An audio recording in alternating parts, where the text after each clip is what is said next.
Hello, hello, hello, beautiful people, and welcome back to our live series, the Career and Care Summit Preview. As you guys can see with us today, we have an amazing guest, Tanya Ladipo, who is a friend to the show. We've gotten lots of opportunities to be able to hear from Tanya and her very unique and valuable perspective. She is she's a returning speaker for the Career and Care Summit, and we wanted to make sure that we invited her to the platform to welcome her, but also to get some of a little nuggets, okay? A little bit, we're just gonna get a taste of what you will experience if you join us for the full day at the Career and Care Summit. So we're gonna jump right into it. Tanya, welcome, welcome, welcome. I'm so excited you could be here with us. I'm glad to be back with you, Leah. Thank you so much for the invitation. You're welcome. So just give the people a little bit of your background, who you are and what it is that you do, and then we're gonna jump right into the questions. Perfect. I am a licensed clinical social worker by training, born and raised in Chicago, been in Philadelphia for a minute, over 20 years. I started my career as a traditional therapist, worked with a lot of folks whose struggles were in the workplace.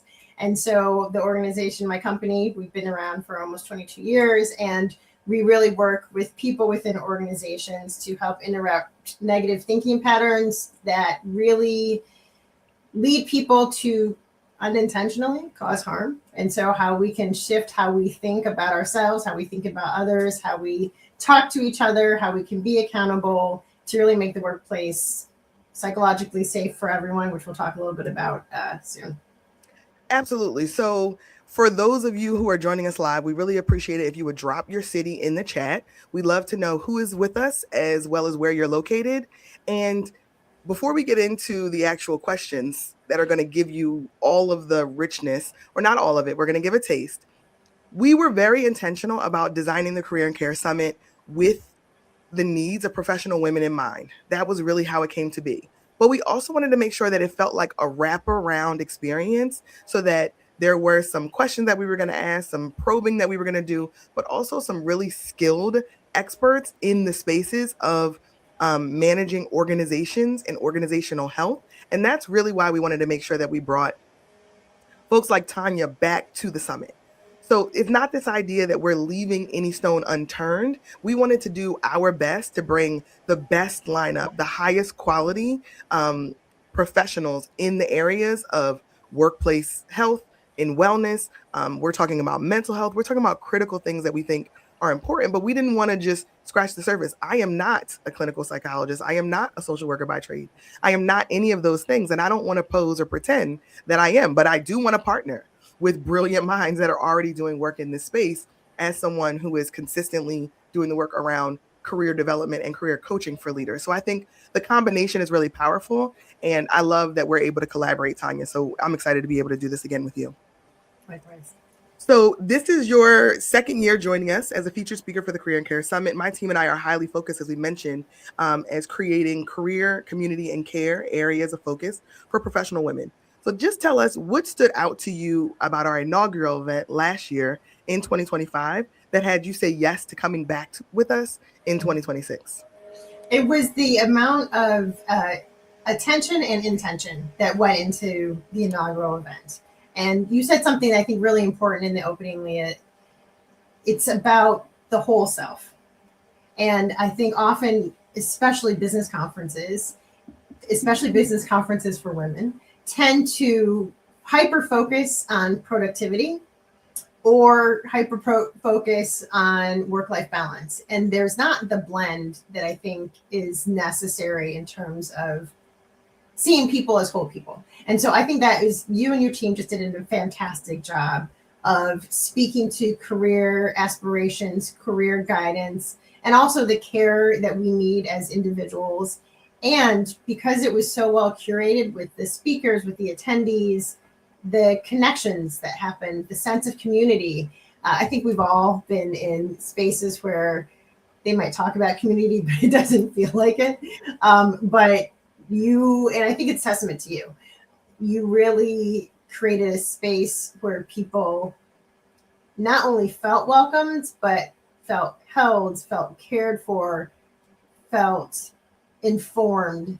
They weren't just feeling cared for. They were coming away with really important information that they could apply the next day about all aspects of their lives. Oh, I mean, to hear you say that is amazing. Um, because full disclosure, Tanya and I have been doing work together for years now, and we talked about the summit as an informal idea, right? Maybe 3 years ago, something Yes. that I was thinking about, and you were one of the first people to say, like, "Oh no, I like that. Like that sounds good." And to have you actually experience it with us last year, and then come away having the same takeaways that we desired, Mhm. for what all the intention and effort were, which was, we don't want you to leave any part of yourself on the shelf. We Right. want all of your needs to be met holistically, and that means your ambition and your well-being should both be able to be nurtured during the time at the Career and Care Summit. So thank you so much for that. So you talk about psychological safety because, and it's really important. Psychological safety is a term that gets thrown around a lot right now, but Yes. it's frequently misunderstood. Can you give us your definition and maybe tell us maybe give us a sense of what it's not? Sure. Sure. Because we think that there's a lot of leaders that may be using the term and could get tripped up. So tell us what psychological safety is and what it's not. I appreciate this question. So, psychological safety, especially for the workplace, it is not just a sense. It's not. It's not just a feeling.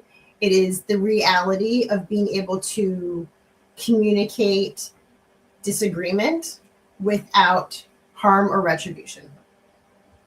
So, it's not. So, to go into what it is not, it is not feeling comfortable all the time. It is not agreeing all the time. It is not being nice. Honestly, you know what? I think a great example of the difference between of psychological safety is the difference between being nice and being kind. So, what it Okay. is clear communication. It is respectful communication. It doesn't mean you're cursing or yelling at people. It means taking the risk to disagree with a peer, with a supervisor, with somebody who reports to you, taking the risk to disagree with the ultimate goal being to move the work forward. So, not disagreeing simply to be disagreeable, but disagreeing because I have a different perspective that needs to be considered because it is going to make this project, this service better for what our organization is trying to do. And so when I think about being nice, that's where people get tripped up of we all love each other, we're like a family, Oh we're no. polite, and that feels good on the surface. And what generally is brewing underneath is a lot of resentment, a lot of anger, and a lot of unfair actions, only doing things for certain people instead of everybody. If you have a psychologically safe team or environment, culture, then people are kind. That means they're respectful, but they're going to tell you when something is out of place. They're going to tell you when they disagree with you. Niceness doesn't do that. Niceness values politeness and keeping the status quo the same. Kindness values respecting the person, respecting the other, respecting yourself, and respecting your workplace. We're here to do a job. Psychological safety is not about being friends. And if you are friends at work, you have like hit the jackpot. That is fantastic, but that is not the goal or function of work. It really isn't. It's to get the job done and get paid for it. And we I, can do that respectfully.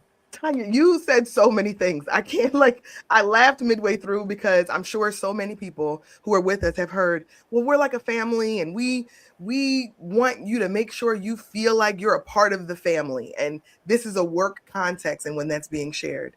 And oftentimes what people are lulled into there is the trap of the external and the narrative that organizations may be trying to push. But like you said, behind the scenes, there is something else happening altogether. So I actually like to say, like, it's a bit of a red flag if your organization or even your manager, your leader says something about relative to family when you're thinking about your workplace, because your family doesn't lay you off. Your Exactly. family doesn't hold back compensation, right? So we have to separate that. And I think helping people have a clear definition of what it is and what it isn't gives them a step in the right direction to see, now let me reevaluate maybe what I'm hearing inside of my organization so that I can figure out what needs that I need to meet for myself. And I think Right. that's where the power really lies. So I'm excited for that. Were you going to add something to it? No, I did point about, I agree that it's a red flag when organizations talk about we're a family. And I think that pulls on people's heartstrings for an ideal family. Because actually, there are actually some families that will lay you off. They'll kick you out. That's If true. if you're not like us, then you're out. And so as you were talking, I was just thinking, this is true for all of us. We learn how to communicate and interact with each other from childhood. Mm-hmm. And we then come into the workplace and put on professional clothes and bring all of those habits to work. And so the idea that some people are drawn to like a team that operates like a family, we're coming from very different perspectives. And I think it's dangerous. Instead, the workplace is another place that has its own culture that is not like a family. It is like a job because it is a job. But we spend so much time there. So the relationships at work actually are important. How we communicate, how we disagree, how we choose who we advance and who we can leave behind. All of those are crucial. But I just want to kind of double down on what you're saying, that the workplace should not be like a family. It should be like a workplace. And I think, and you're going to get more into it when you're at the summit with us. So we're not going to give everybody everything. This is meant to be a teaser. But I loved the phrase of without fear of retribution. Yes. And I think that is really what seals the deal, is people oftentimes have the ability to recognize or see challenges or patterns, and they're able to muster up the courage to say, hey, I have a concern, or this is a challenge.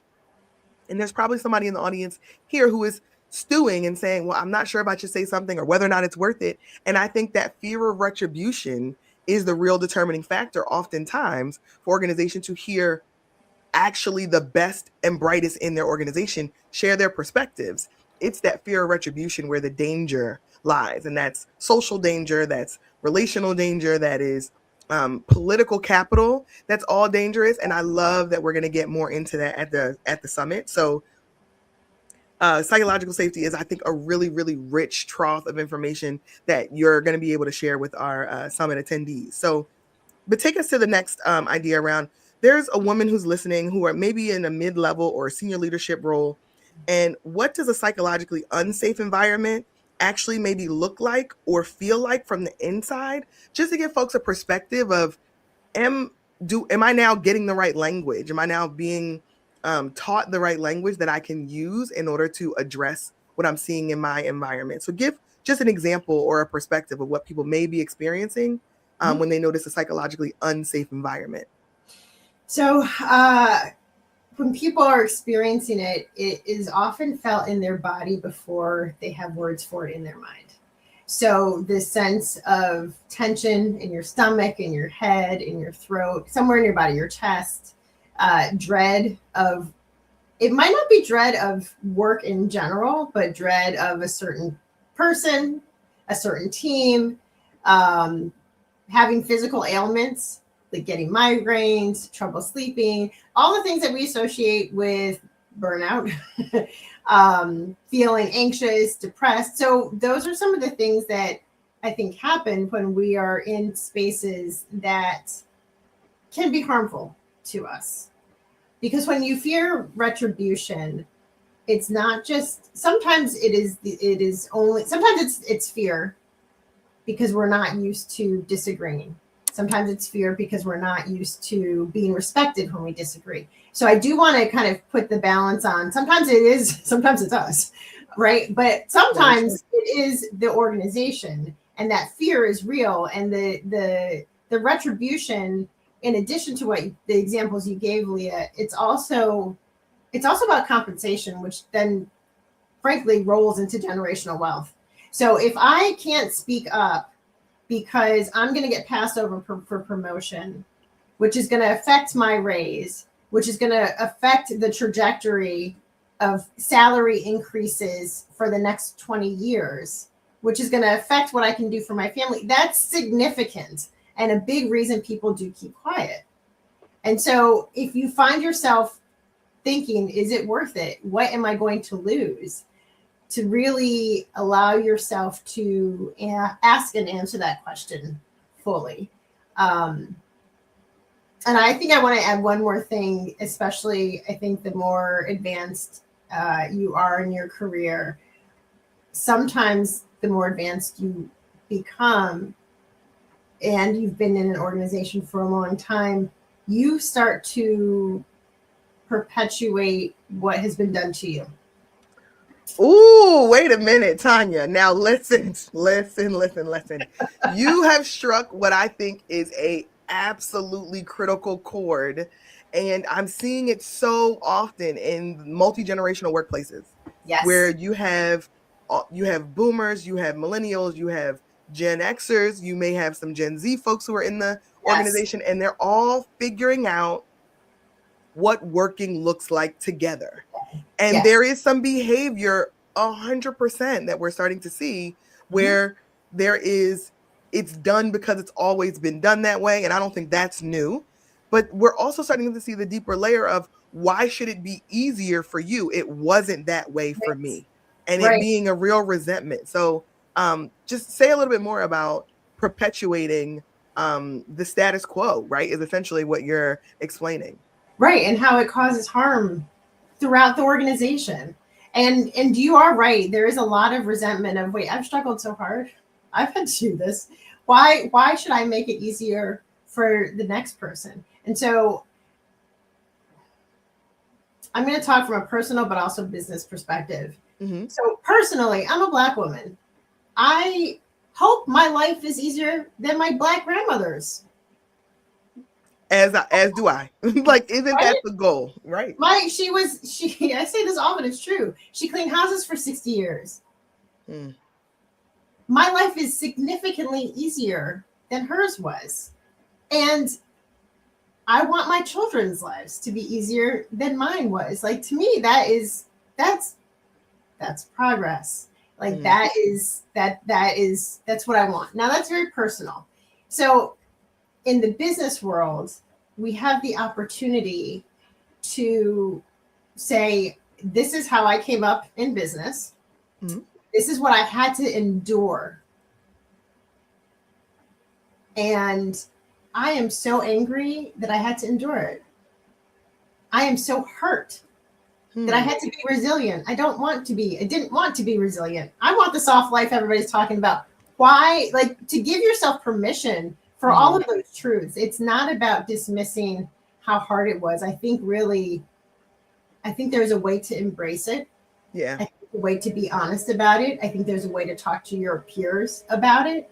And also to say, and I'm not going to do this to those behind me. We often talk about, especially when you're an only, whatever race, gender, sexuality, right? When you're an only, you often talk about leaving the door open for those, right? Coming through the door behind you. This is part of that. I think it's a huge part of it. And I also think another term that may help people to contextualize this is recognizing when there is gatekeeping that's happening. Because I think this idea of why should it be easier?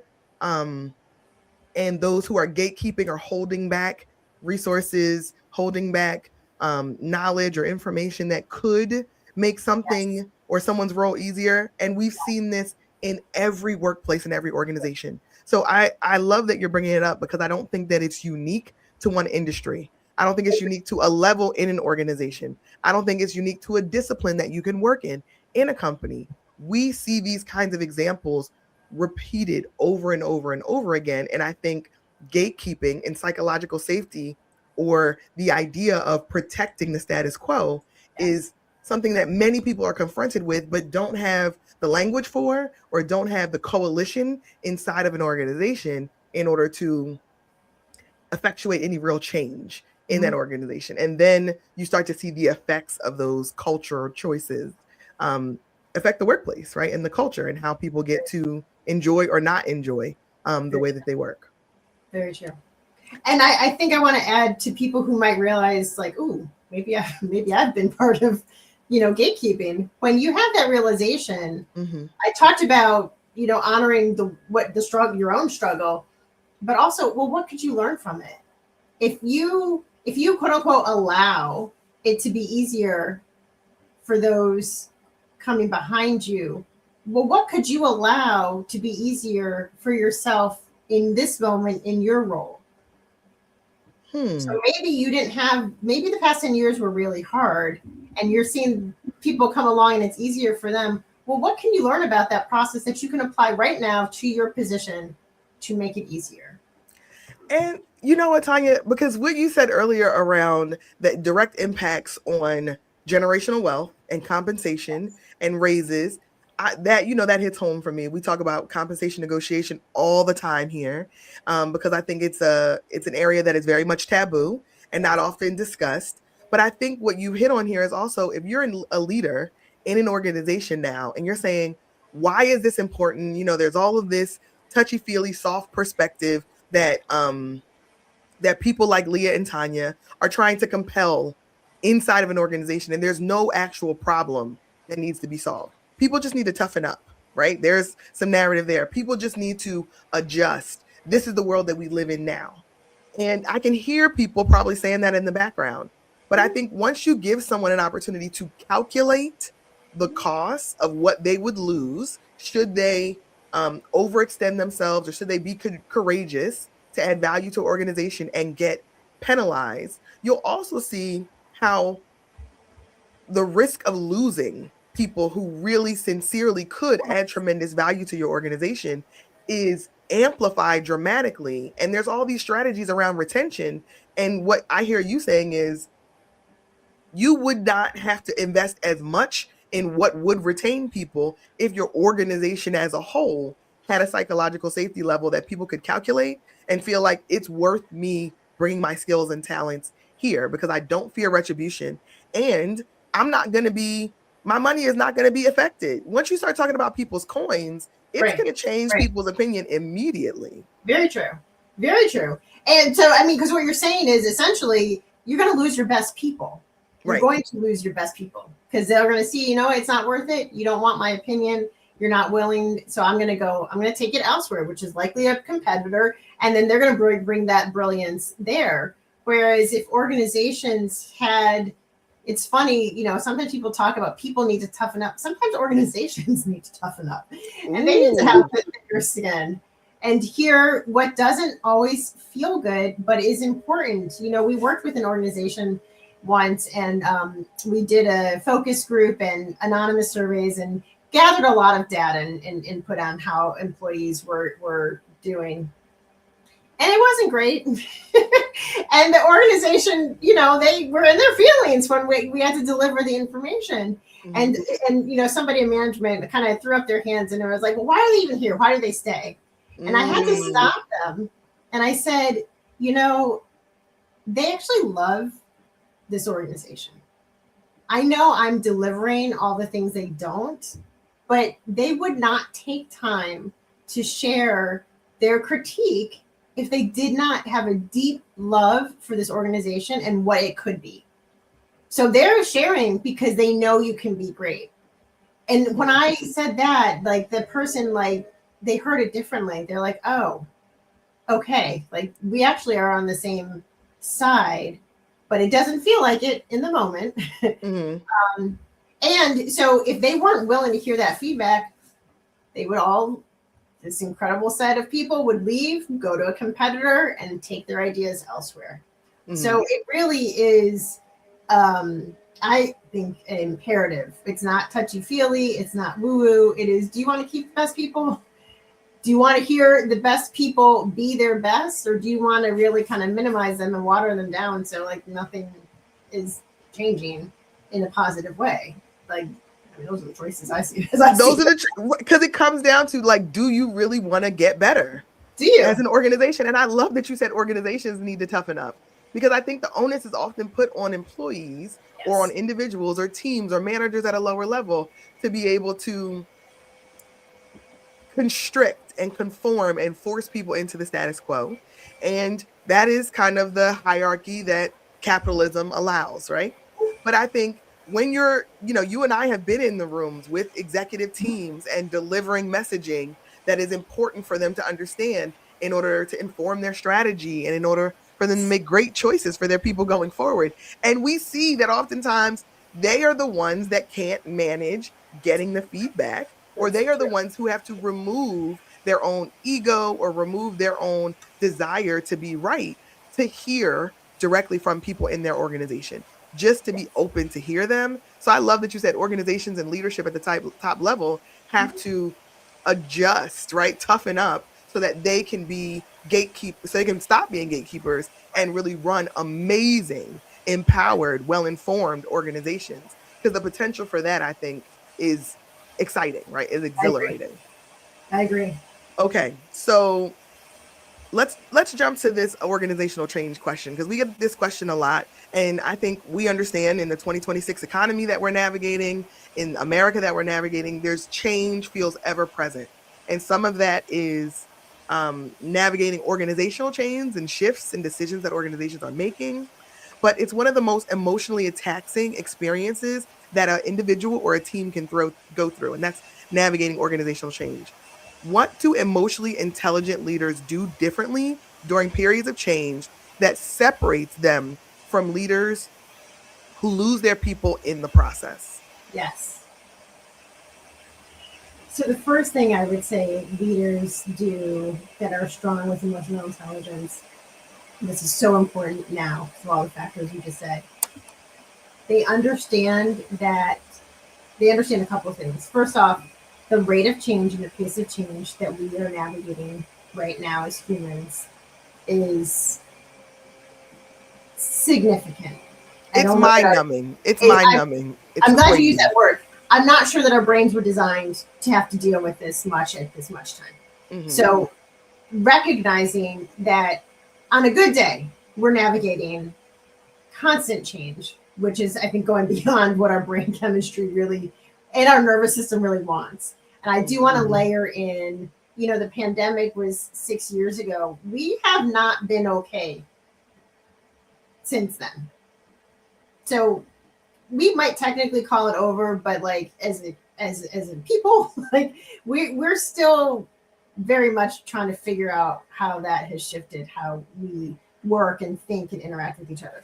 Yeah, So I have my own personal experience with that. I think you and I have talked about that. We're in Philadelphia, and I have children who are school age, and we were thrown back into virtual school, right? We were thrown back into a pandemic feeling. And I had to talk to my husband about it this morning to say, man, this feels like a bad flashback. And I need to get back on track because this is hard. And this was a very difficult experience to navigate remote school for young children during the pandemic. And those flashbacks are still very real. There was a real trigger that came along with the announcement that bad weather meant that we weren't going to be able to manage our routine in the way we normally did. So I think you're 100% right that we haven't fully understood the impacts of the pandemic, and we're still course correcting and addressing yes, our nervous system support needs while we're trying to show up every day yes. in the workplace and in our lives. Because what the pandemic was a global trauma, which is unusual. Hmm. You might have local community trauma, but not globally. It was a global trauma that we've all endured, and our bodies and minds are still trying to process it. And so when I think about the workplace and organizational change that comes with restructuring or layoffs, that is traumatic. Is it global pandemic traumatic? I mean, in my field, we'll talk about big T, little t. Like, no, it's not. Is it the same? No, it's not the same. So I want to be clear about that. And it is a often abrupt disruption. So it is unexpected.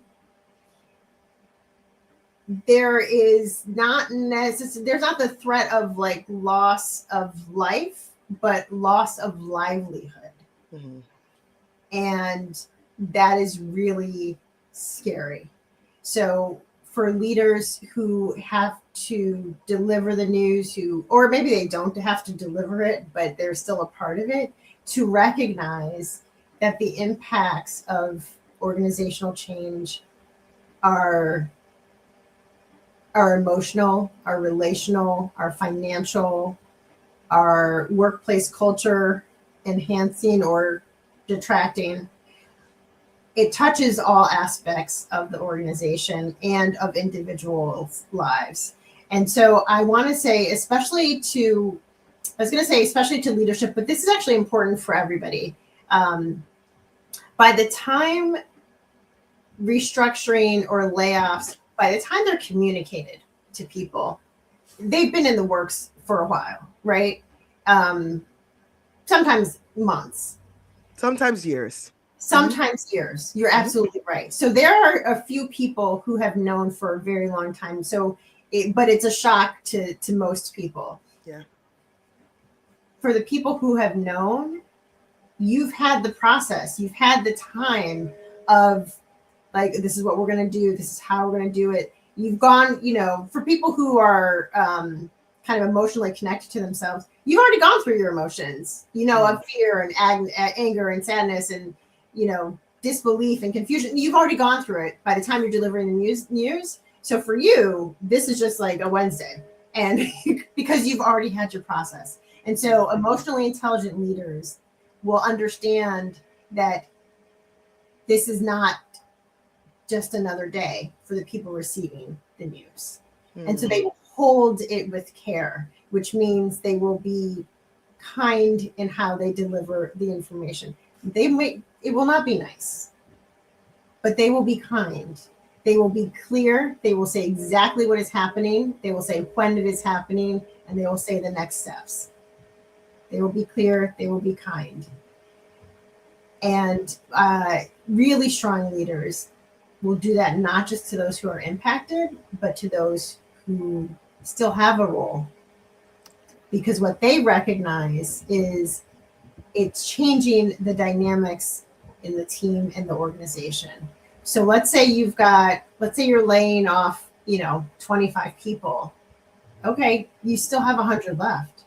So as you walk the 25 people through their exit plan that they're likely upset by, you still have 100 people who still need care, who still need attention, who still want reassurances, they want stability, and you will have to show up and deliver as much information as you can and as is appropriate. You don't tell everybody everything all the time, but you have to give them something. To just say these people are gone lets the confusion and unease linger in a way that's going to be harmful. You have hit on something that I feel like doesn't get talked about enough, which is why you're great. Um, when you think about people having had the opportunity to digest information and sit with it for a longer period of time, and then feel that they may not like the change, but they have gotten a chance to process that. I think we underestimate how necessary it is to give people adequate time to process what is a life altering change. Yes. And we're talking specifically about being separated from an organization, being laid off, severed, whatever term you want to use. And it's very relevant right now in this moment, as we know. So I think that the idea that companies or organizations are making very savvy business decisions is something that is inevitable, and we're not going to be able to roll that back. Correct. But what you can do as a leader in your organization is deliver that information as early as it's going to be as possible, and with the level of kindness and care that these individuals really genuinely deserve. And I think that had to be said. I also think that this idea that survivors of layoffs, and I'm using that term intentionally, layoff survivors, I've been a layoff survivor multiple times in my career, maybe 6 times. Too many to count on one hand, I can say for sure. And I think that's another area that is just under acknowledged. When you Yes. have human resource departments who are essentially tasked to communicate layoffs, restructures, separations, people leaving an organization, and that is their main priority, and you don't have some other support system in place for those who remain, knowing that those are going to be the people who have to absorb the Yes. work of the individuals who have been Yes. severed, and then the people who have to rebuild their culture, their work process, their relationships without the resources that they once had. I think we treat it, or I won't say we, it has been become so common in corporate America, in nonprofit spaces, where these changes are just business decisions, and we're supposed to give this perception that they're not personal. It may not have been personal in the decision that got made, but in the execution, it's Yes. extremely personal. Yes. And I think more leaders need to know that. And I don't know if they don't know or if it just doesn't get prioritized in the midst of making very business bottom line decisions. But the human impact of that is so real. And I'm just glad you brought up both of those concepts. And I'm glad you're taking it further because, in terms of when people are making the decisions, that it's not looked at. I think there is looking at the bottom line and all the money that they're going to save, but they're not seeing the costs that they're going to increase with having to retrain people, having to get people up to speed, having productivity decrease because people are not at their best because their work bestie is gone, or maybe they actually didn't really get along, but this person was a wealth of knowledge, Mm-hmm. and now they're gone, and now I'm spending hours trying to get the information that they could have given to me in 15 minutes. So there is a financial cost associated with the changes when organizations are trying to save money when they do layoffs and restructuring. Okay. So we're gonna leave that one there because I think we could go on to that, go on deeper, but I want to make sure that we get to a couple of more questions while we still have you. So for the woman who is listening right now, who may be exhausted, who's been carrying her team through uncertainty, who might be questioning whether leading the way she's leading in the workplace of 2026 with emotional intelligence and care and the courage that's necessary to do that, she's evaluating, is it really worth it? What do you want her to know? What do you want to share with her? I love that question. I want her to decide where she wants to put her energy. So, the woman you just described is caring for so many people. And is it worth it at the cost of herself? Perhaps not. Is it worth it when she's taking care of herself? Absolutely. Absolutely. Because if she goes down or if she checks out, the ripple effect is going to be significant because the way that she is leading and caring and coaching and mentoring is impacting many more people than she actually physically sees. Yeah. So I would actually want her to consider, what does she need to do differently for herself so that she can continue to show up as the leader she wants to be. And I think what you shared there comes down to, do you have the right support systems in Yes. place? And I also think that there's an expectation oftentimes in the workplace that just more gets added to your plate. There's more responsibility, there's more things to do, Yes. there's more deliverables that come along with it. And I think that oftentimes we accept, and I can speak from my own experience, we accept that more has to be given in order for greater compensation, in order for that bigger title, in order for whatever that aspirational goal that we may have set when we came into the job. And I think the Career and Care Summit really stands in the gap for women who are navigating this question, because there is a way for you to still achieve and have the ambition, have the desires that you want to see for yourself. But I do think it requires us to redefine success in a lot of ways, because 100. the way that the system may have been designed a decade ago, 15 years ago, it just doesn't exist in the same form today. So I think if we're chasing a definition of success that we developed outside of today's friction, of today's norms, of today's workplace, then there is a higher cost that you're paying in order to chase Yes. a definition of success that was set up not within the confines or the constricts of that we may be navigating today. So I think it can be freeing in some way to say, well, let me redefine it. Let Agree. me take this opportunity to step out of what I had already believed was the only way and just evaluate if there is another opportunity. And let me do that in community with other like minded people Yes. who have either done it, who aspire to do it, who are on the path, who want to work with you and to collaborate in order to do that. And that's who's going to be in the room at the Career and Care Summit. So I'm just, it's so gratifying in one way to just know that we have come to a place where these kinds of conversations are going to happen. Because I think the conversation happening was the most important starting point. And then you have these brilliant people who are highly capable that will do the things, right? Like that's the proof point. Right. Right. No, 100%. And I have a framework called Excellence with Ease, and that's what we're going to be talking about at the summit, Yes. which is like you can still be excellent, you can still be driven, you can still be ambitious. I'm not promoting mediocrity at all. And we can do it with more ease, with more care and attention to ourselves so that we're showing up the way we want to with others, but we're not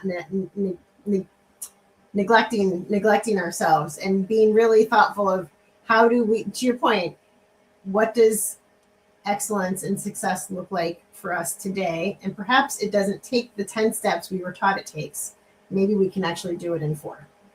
Okay. So you guys heard that, right? You heard the Excellence with Ease framework that is Tanya's signature framework is going to come out. It's going to come out of the box. She's going to work through that during her session at the Career and Care Summit. You don't want to miss that.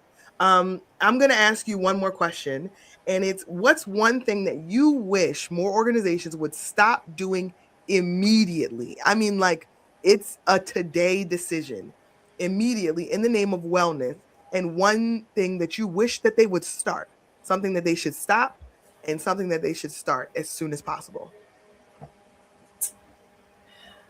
What they should stop doing immediately are self-care initiatives without accountability. Ooh, okay. Okay. So more of kind of let's all hang out together, let's do a yoga class, and then let me send you back into unreasonable expectations. Yes, that's it. Let's bring in a massage therapist, which is fantastic, but a company that's bringing a massage therapist in, their salaries are probably decent. You can go get your own massage. What you want is you want the workplace to be one where you can thrive, bring your best professional work self to work, and be supported in that. So I really want, that's what I would love for organizations to stop. And what I would love for them to start when it comes to wellness is to be internally and externally honest and realistic about what they can do. I do think that we're in an age where people are expecting a lot from their organization, and sometimes it's unrealistic. Like your job can't give you everything. Right. And I think organizations get into trouble when they promise that they can. Be clear. We can't do this. We cannot. We can give you pizza every Friday.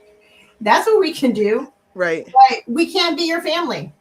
I think you've helped, right? Because there are multiple players, right, that are a part of the relationships that are happening in the workplace. There are the individuals, there are the employees, the teams, there's the leadership within the organization. But I think you've given the individuals a reality check.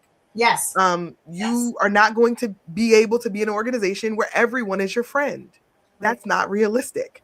You're also not going to be in an organization where it really genuinely feels like a healthy family. That's also not realistic. Correct. But what it reminds me of is to create these communities, these relationships outside of your workplace so that you get those needs met. It's not that you don't need community. It's not that you don't need family. It's just that your workplace is not where that should happen day in and day out.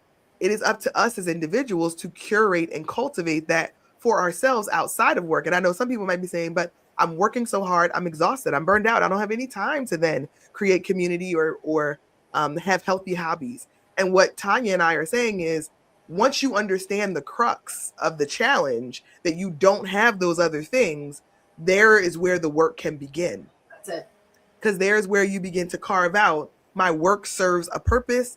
It requires certain things of me. I want to deliver on those things, and that will give me a sense of gratification. I will feel valuable, and that is important. And that's the job of my work.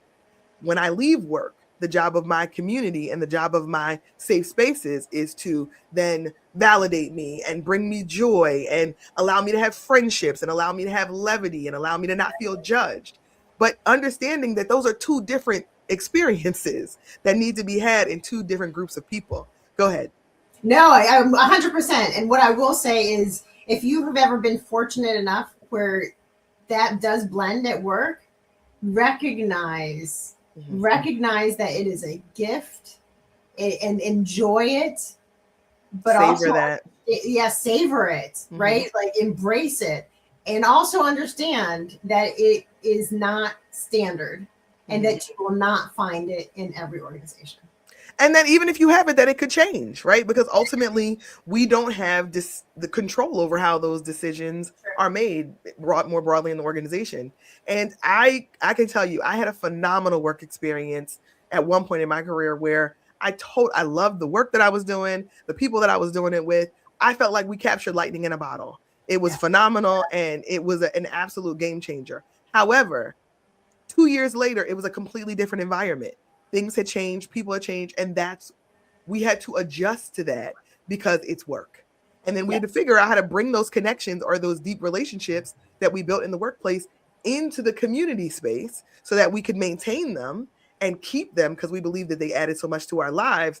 But we had to figure out a way to do that on our own outside of work. We had to put down the expectation that work's job was to create those kinds of interactions with us, because that is not real. Yeah, it's not. Tanya, this has been, oh my gosh, this has been the best. So the Career and Care Summit is less than 30 days away. So on March 21st, 2026 at Community College of Philadelphia. Tickets are selling fast. We hope to be absolutely sold out by the time we get to next Tuesday, March 3rd. So grab your ticket today. Tell the listeners what you're most looking forward to about being in person again with this group of professional women. Ooh, I love that. There's something special about being in person. Virtual is convenient, and it's convenient. Yeah, we know. We both know. Exactly. We were talking about it before we started. So it's convenient, and the magic that happens when people are in person. If you think about whether you go to like a sporting event, you go to like a faith-based event, like there's something that you can't quite explain that is magical when people are coming together who wants to be there in connection and community with each other. It really is magical. And so whether you're coming with a friend, whether you're coming with your mentor, whether you're coming by yourself, I'm excited to be in the space with everybody and hearing their stories and sharing my frameworks and my story and just learning from each other in a way that really is limited virtually. So I'm excited to see people there. That makes my day. It makes my day to think about curated, thoughtful in-person experiences that were designed with the needs of the participants in mind. So less of this idea of I'm showing up somewhere and hoping that they address concerns that I have, or hoping that the speakers understand where I am in my career, hoping that I don't have to give a lot of context and backstory for the type of questions that I have or for the challenges that I'm navigating.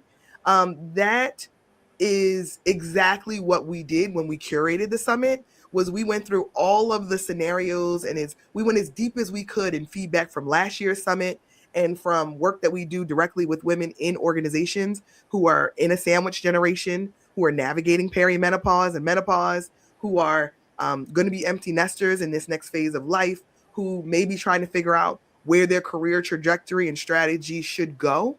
All of those things got baked in to the goal and the objective of the summit. So now being able to have the magic of people experiencing it in person in a healthy, enjoyable, aesthetically pleasing, all of the things.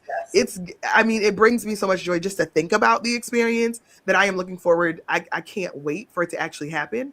And as we think about the next few weeks, and we know that we, in our region, Philadelphia especially, and in our communities, sometimes we like to wait to the last minute and say, well, I'm going to wait. I'm going to get my ticket. I'm going to give me 2 more days. And I'm telling you, through this series of Career and Care Summit Preview, you will get to see that you're going to have some phenomenal speakers, some simply amazing subject matter experts that are bringing their very best to this summit.